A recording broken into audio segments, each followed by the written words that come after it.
Bonjour, et si on se disait qu'une compétence qu'on a déjà pouvait se transformer en une nouvelle source de revenus? C'est exactement le défi qu'on va décortiquer aujourd'hui avec un plan d'action super concret pour y arriver en moins d'une semaine. C'est la grande question, n'est-ce pas? Une question que beaucoup de monde se pose. On a tous des savoir-faire, des passions, mais de là à en faire une offre payante, ça paraît souvent être la montagne à gravir. L'idée d'avoir un revenu en plus est alléchante, c'est sûr, mais par où est-ce qu'on commence? Alors, comment on s'y prend? Eh bien, la solution proposée ici, c'est un parcours bien balisé, étape par étape. Le but, ce n'est pas de bâtir un empire en 7 jours, non, mais de faire ce premier pas qui est si important, réaliser une première vente, juste pour prouver que l'idée, elle tient la route.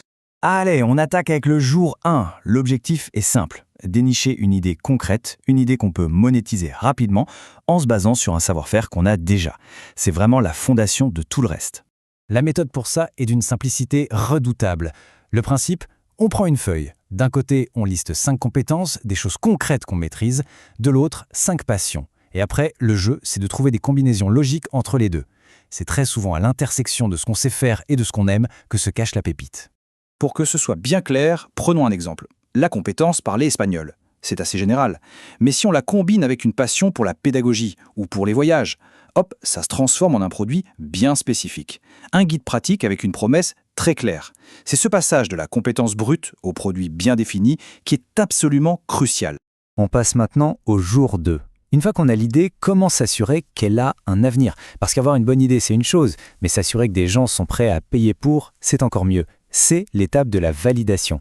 Regardez cet exemple. Avant même de créer le moindre truc, un simple message sur un réseau social a permis de sonder le terrain. La question est super directe. Voilà, je prépare un programme sur tel sujet. Si ça intéresse, faites-le savoir. C'est une étude de marché en mode express, gratuite et incroyablement efficace. Le point le plus important ici, c'est la spécificité. Personne n'achète une idée vague. Ce qu'on achète, c'est une solution à un problème précis.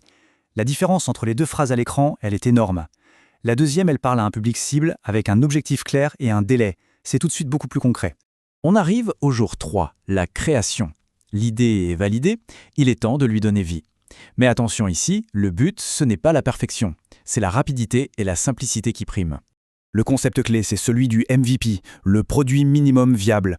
Il ne s'agit pas du tout de créer le produit final, parfait, mais plutôt la version la plus épurée possible qui apporte déjà de la valeur, qui résout déjà le problème. L'important, c'est de se lancer sur le marché, pas d'être parfait. Et cette phrase, elle est fondamentale. Ce qui compte, ce n'est pas d'avoir des vidéos en 4K ou un design d'e-book qui va gagner un prix. L'essentiel, c'est la qualité de l'info qu'on transmet. La valeur, elle est dans le contenu, pas dans l'emballage.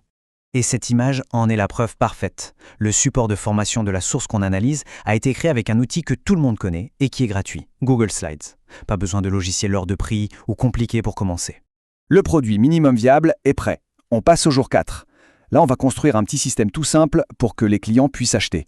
La boutique, en fait, ça peut être juste une seule page. Et d'après la source, il y a 4 éléments indispensables à y mettre. Un titre qui accroche, 3 avantages concrets pour le client, le prix bien visible et un bouton clair pour acheter. C'est tout, rien de plus. Voilà à quoi ça peut ressembler. C'est une capture d'écran de la plateforme Chariot, celle utilisée dans la source. C'est propre, c'est direct, c'est fonctionnel. Le client comprend tout de suite ce qu'il achète et pourquoi. Et nous voilà au jour 5, le moment de vérité. Franchement, c'est l'étape la plus excitante, celle où on va générer la toute première transaction. Comment on fait? Eh bien, avec une approche directe et honnête. La source suggère un message de ce type à partager avec son réseau ou dans des groupes pertinents. Ce n'est pas de la grande pub, c'est juste proposer une solution à ceux qui pourraient en avoir besoin. Une petite stratégie super efficace pour encourager les premiers acheteurs, c'est de créer un sentiment d'urgence. Une offre de lancement, par exemple une réduction de 20% pour les 10 premiers clients, ça peut faire toute la différence pour déclencher cette fameuse première vente. Et c'est là tout l'enjeu de ces 5 jours. L'objectif, ce n'est pas de devenir riche, mais d'obtenir la preuve ultime que l'idée fonctionne. Quelqu'un a sorti sa carte de crédit et a acheté le produit. C'est une étape psychologique et commerciale qui est immense. Alors, après avoir vu cette feuille de route, la question ce n'est plus vraiment comment faire, mais plutôt quelle sera la prochaine étape? Quelle compétence, quelle passion va être transformée en un premier produit? La balle est maintenant dans le camp des créateurs,